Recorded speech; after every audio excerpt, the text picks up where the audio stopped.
duhet theksuar që për shqiptarët e Kosovës në veçanti, ky bashkim, qoftë dhe i përkohshëm që u bë në pushtimin fashist dhe atë gjerman, ishte një garanci plus për rrezikun shekullor serb, pra që kishte pasur dhe që përbënte për të po ashtu edhe problemin më të madh. Pra, nuk diskutohet kjo gjë, çka është e kuptueshme në pikpamje të zhvillimit të historisë asaj kohe,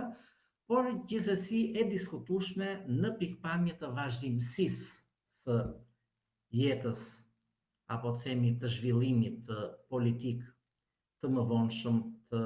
Kosovës dhe trojeve të tjera shqiptare, sepse ne e dim që në fund të çdo konflikti janë pikërisht tryezat, pra bisedimet, konferencat e mëdha të palës fituese, të cilat përcaktojnë edhe të ardhmen e një vendi. Kështu ka ndodhur dhe kështu do të ndodhë gjithmonë, sepse nuk është profeci, por ky është zhvillim. Sikurse po shohim, po ndodh edhe aktualisht në Ukrainë, pa shikojmë forcat që mundohen të ulen në tavolinë dhe të bisedojnë pra se si duhet të përfundojë konflikti. Kështu që pushtimi apo të themi periudha e luftës së dytë botërore në Kosovë ka veçoritë e saj. Janë fillime të cilat diktohen si në lidhjen e saj me qeverinë qendrore, ku për hir të vërtetës duhet të thënë që qeveria qendrore e Tiranës pati një ndikim